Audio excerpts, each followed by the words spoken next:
चलो, और आप वेरिएबल कैपिटल में दे दियो, आपने टी कैपिटल टी यूज किया जो नहीं होगा, समझे, तो उसका ध्यान रखना। PM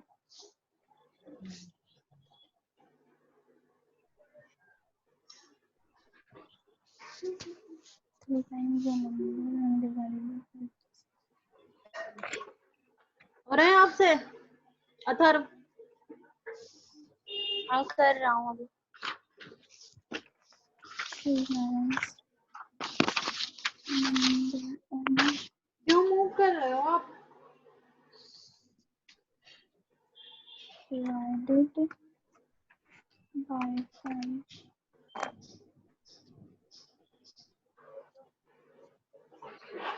हाँ, divided by 5.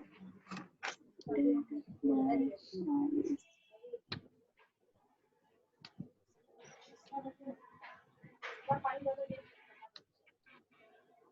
3p plus 4 equals to 25. हाँ बोलो।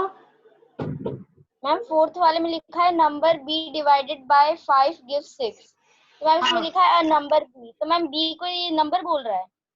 द नंबर बी, हाँ ये वेरिएबल है, बी इज व्हाट वेरिएबल, तो यहाँ पे आपको वेरिएबल में बी लेना है। ओके, वेरिएबल हर जगह बताया गया, इसमें वेरिएबल आप अपने मन से नहीं लोगे, वेरिएबल भी बताया गया है। यहाँ से देखो, B is the variable.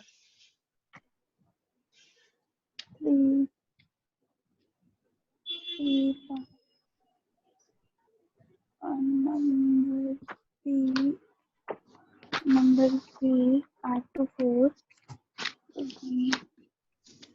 added to 25.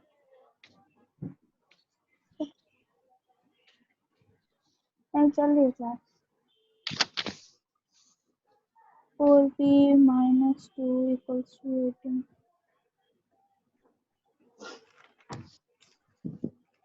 Difference of 4 times p.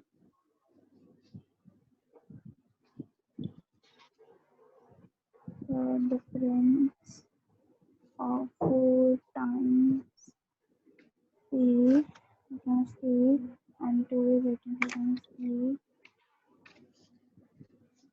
and 2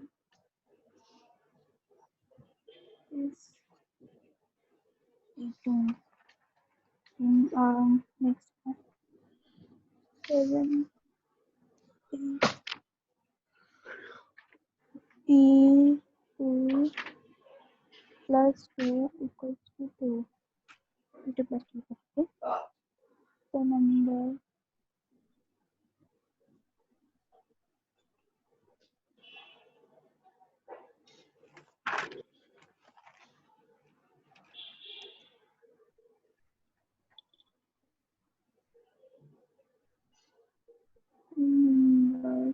p divided by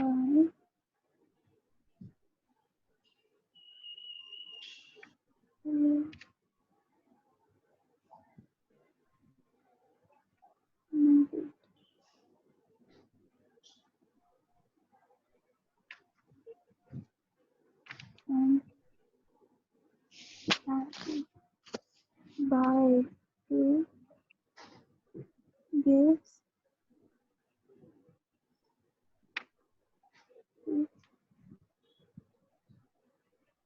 this.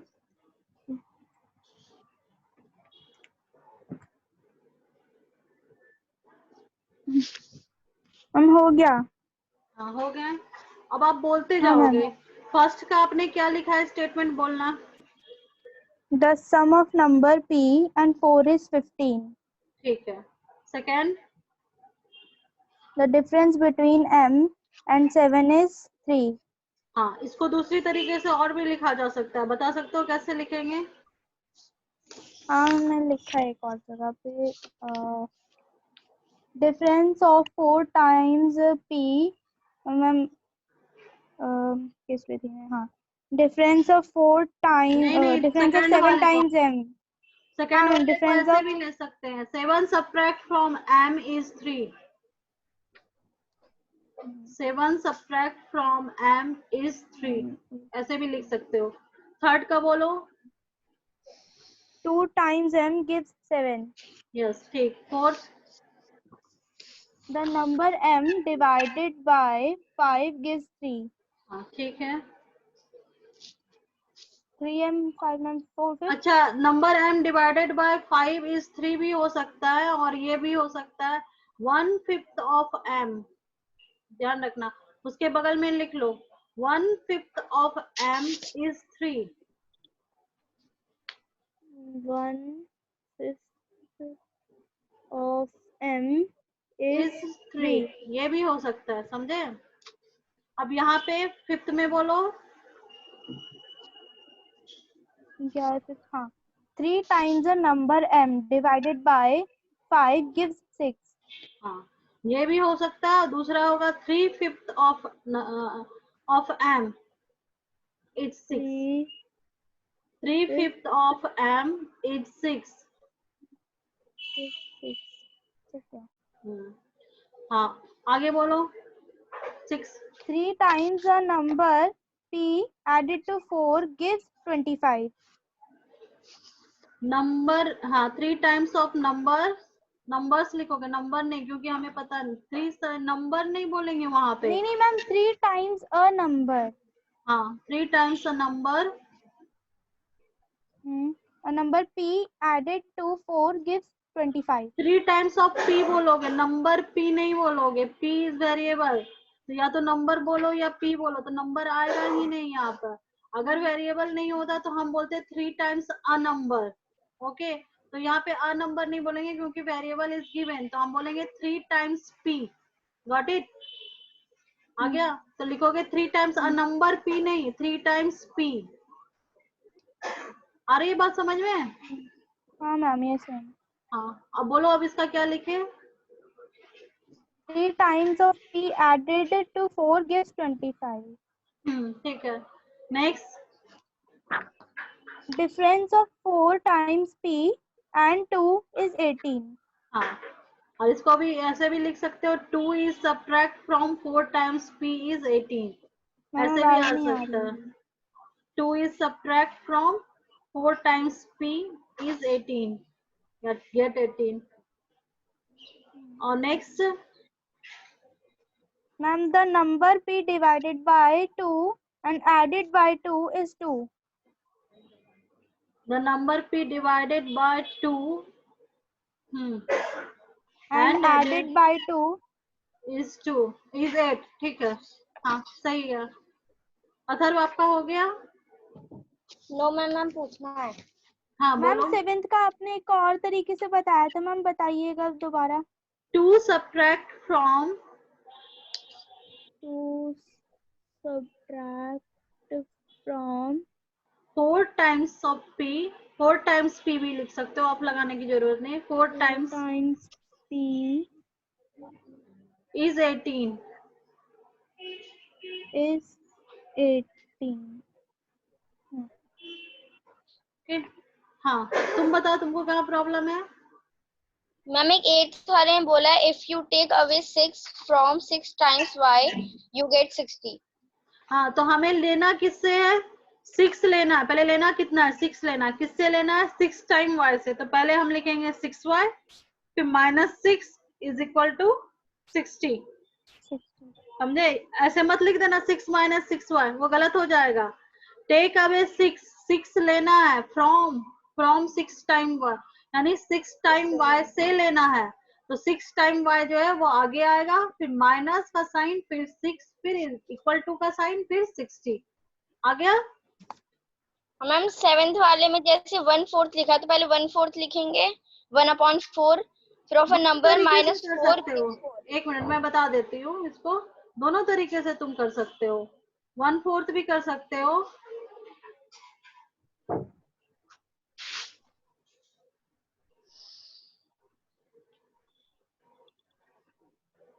जैसे 1/4 क्या बोल रहा है? कौन सा वेरिएबल बोल रहा है? X Y Z. 1/4 x 1/4 x -4 is equal to, ऐसे भी लिख सकते हो, या 1/4 x, इसका भी मतलब 1/4 x ही होगा।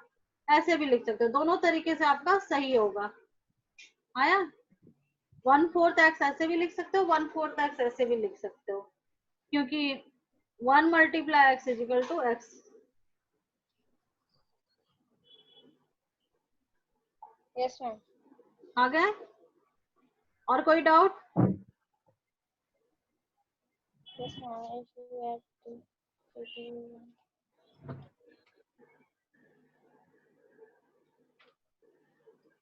मैम हाँ बोलो।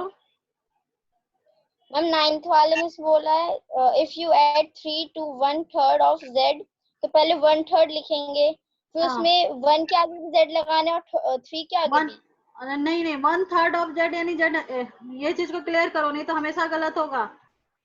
ऑफ का मैंने बताया था ना, ऑफ मैंने पढ़ाया था, ध्यान से देखोगे। मल्टीप्लाई हाँ, ऑफ का मतलब 1/3 ऑफ z, तो ये z इससे और इससे दोनों से मल्टीप्लाई नहीं होता, सिर्फ न्यूमरेटर से होता है। ऑफ का मतलब क्या हो गया? मल्टीप्लीकेशन ना, तो मल्टीप्लीकेशन ऊपर से हो रहा है ना, क्योंकि ये न्यूमरेटर का। तो 1/3 ऑफ z आप ऐसे भी लिख सकते हो, और 1 × z क्या हो जाएगा? z हो जाएगा। 1z नहीं लिखते हैं, ओके, आगे 1 नहीं लगाते, मैंने बोला है मल्टीप्लीकेशन में। तो मतलब मैम जैसे कोई स्टेटमेंट आई मल्टीप्लाइड या आएगा या टाइम्स आएगा या ऑफ आएगा। हाँ, वो मल्टीप्लीकेशन का होगा। ठीक बोले, टाइम्स आ जा रहा है या ऑफ आ रहा है या मल्टीप्लाई आ रहा है, तो वो आपका क्या होगा? मल्टीप्लीकेशन का। तो यहाँ पे क्या बोला है? 1/3 ऑफ z, यही ना बोला है, तो 1/3 ऑफ z क्या होगा? 1/3 × z। और इसको आप ऐसे भी लिख सकते हो, ज्यादा सॉल्व कर दिए तो। आ गए? अरे हम ऐसे भी लिख सकते हैं। ऐसे भी ऐसे लिख सकते हो, या ऐसे ऐसे लिखोगे या ऐसे लिखोगे, ओके, ऐसे लिखिएगा या ऐसे लिखिएगा।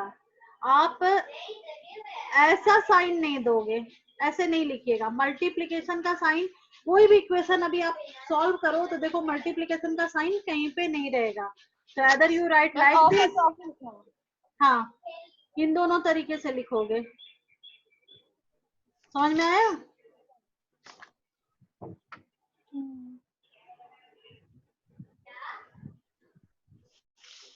मैम और कुछ नहीं है वैसे भी डाउट। हाँ, ये तो समझ में आ गया। अब नेक्स्ट तुम क्या करना है, ये तो अभी फटाफट कर ली, तुम इसको स्टेटमेंट में चेंज करके कर लोगे। इसके आगे फिर मैं चलती हूँ। ये बहुत सबसे आपका इसमें से तो एक सम आएगा ही आएगा, चाहे एज इट इज यही दे दे। मतलब अगर आपका हाफ ईयरली हो रहा है तो ये 6 वाले से एक सम 5 या 4 मार्क्स के आने हैं, चाहे यही दे दे या नाम चेंज कर दे, डिजिट चेंज कर दे, लेकिन ये आने वाले हैं सबसे अधिक मार्क्स के आपके में। पहले क्वेश्चन को आप दोनों पढ़ो और मुझे समझाओ क्या है। मैम पहले कौन पढ़ेगा?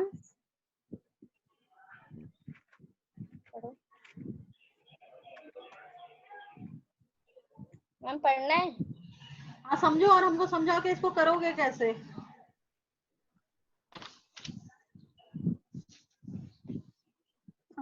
Irfan says that he has 7 marbles, more than 5 times the marbles Parmit has. Irfan has 37 marbles. अच्छा, इसमें कांस्टेंट वैल्यू यानी कांस्टेंट नंबर ऑफ मार्बल्स किसमें दिया हुआ है, इरफान में या परमित में? मैम इरफान में। गुड, इरफान में कांस्टेंट वैल्यू ऑफ मार्बल दिया हुआ है, यानी इरफान का वैल्यू एलएचएस की तरफ आएगा या आरएचएस की तरफ आएगा? Ma'am RHS. हाँ, आरएचएस की तरफ। परमित की वैल्यू को हम क्या कर सकते, परमित का तो मार्बल गिवन नहीं है, परमित का ही मार्बल हमको निकालना है। और मार्बल नहीं निकालना, हमें इक्वेशन बनानी है, ओके। कितना मार्बल्स परमित को है ये नहीं निकालना है, सेटअप एन इक्वेशन, सिर्फ हमें इक्वेशन बनानी है, समझे? तो let the number of marbles Parmit है, क्या लिखेंगे? m, क्योंकि बोल रहा है क्या, आपको अपने मन से वेरिएबल नहीं लेना है, यहाँ पे आपको दे रहा है क्या कि आप m को कंसीडर करोगे, नंबर ऑफ मार्बल्स परमिट्स है, ओके। तो लिखो, सबसे पहले आप इसमें सीधे इक्वेशन नहीं बनाना है, इक्वेशन के स्टेप पे जाना है। तो पहले क्या करोगे, let the number of marbles permit have is equal to m. Okay, और इसमें क्या है, 5 marbles 7 more marble more than the 5 times of marble Parmit है, यानी इरफान के पास कितना अधिक है, परमित के पास जितना है उसमें 5 टाइम्स को 5 टाइम्स में 7 ऐड करना है। परमित के पास कितना है, m मार्बल्स है, m का 5 टाइम्स कितना होगा, 5m। 5m, और उसमें 7 मोर कितना होगा, 7 + 7। हाँ 5m + 7, ठीक, ये हो Plus गया, 7। इतना हो गया, तो इज इक्वल टू, यही इरफान का मार्बल है, इरफान का मार्बल कितना है 37, तो आपका इक्वेशन क्या बना, 5m + 7 इज इक्वल टू 37 आया। तो ये सिर्फ आपको लिखना नहीं है, तो इसको लिखने के लिए आपको पूरा स्टेप देना है और पूरी कथा नहीं लिखनी है, स्मार्टली लिखना है। थोड़ा सा इसमें है ना, इसके एग्जाम्पल्स हमने थोड़ा कुछ मतलब बहुत लेंथी में लिख दिया है, आप ऐसे लिखोगे इसमें, let the number of marbles, Parmit है, स्पेलिंग होगा परमित है, तो क्या m, ठीक, उसके बाद क्या है, इरफान से क्या 7 टाइम्स, क्या 5 टाइम्स मोर, 5 टाइम्स 5 मोर, इसका मतलब क्या हो गया, 5 मल्टीप्लाई m 5m, ओके। उसके बाद फिर क्या स्टेटमेंट है, स्टेटमेंट बताओ, 5 टाइम्स के आगे 5 7 times क्या है, ma'am 7 marbles more than 5 times। हाँ, तब है 7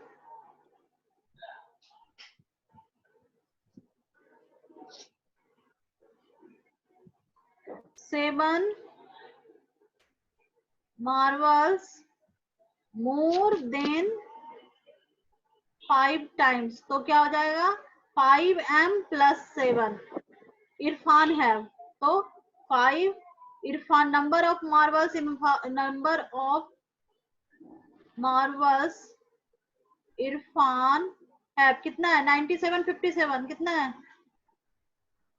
37।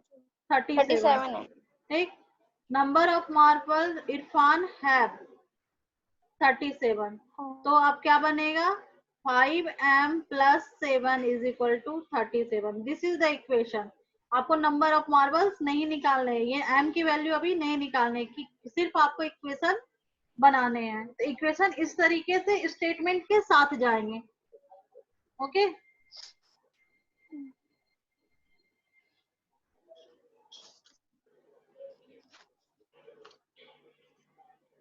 इसमें यहाँ पे आप लिख सकते हो, परमित है 5 टाइम्स मोर,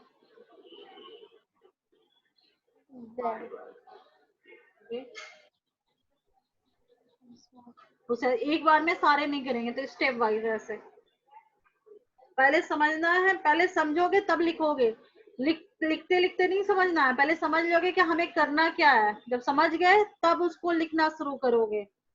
जैसे मैंने देखा कहाँ वेरिएबल है, कौन कांस्टेंट वैल्यू है, कांस्टेंट वैल्यू है तो वो आपका RHS की तरफ लगेगा, वेरिएबल क्या है तो परमिट का मार्बल वेरिएबल है, वेरिएबल भी उसमें डिफाइन किया हुआ है कि m ही लेना है, अपने मन से तुम xy नहीं लोगे, जहां पे बोलेगा कि आप अपने मन से लो तो आप कोई भी वेरिएबल लेना, लेकिन स्मॉल में लेना, कैपिटल में नहीं लेना है, जैसे आपने T कैपिटल ले लिया था। और उसके बाद स्टेप, जैसे आप फॉर्मेशन करने के लिए इक्वेशन बताया ना कि क्या इसका मतलब क्या होगा, टाइम्स का मतलब क्या होगा, मोर का क्या होगा, 3/4 का, तो वैसे ही आएंगे, तो आप उसको सॉल्व करोगे। आई बात समझ में, हो जाएंगे आप। अब इसके नेक्स्ट वाले को आपको करना है, ये वाला तो मैंने समझा दिया, अब नेक्स्ट वाला, नेक्स्ट वाले आप लोग रीड करो और खुद से करो, ठीक। अभी अगर मान लो ऑफ हो जाता है तो फिर मैं कनेक्ट हो जाऊंगी। लक्ष्मी के फादर का एज गिवन है, आप पढ़िए और उसमें समझिए और खुद से कीजिए। और इसमें बोल दिया गया कि वेरिएबल आप क्या लोगे, वाई लोगे, वाई ही लेना।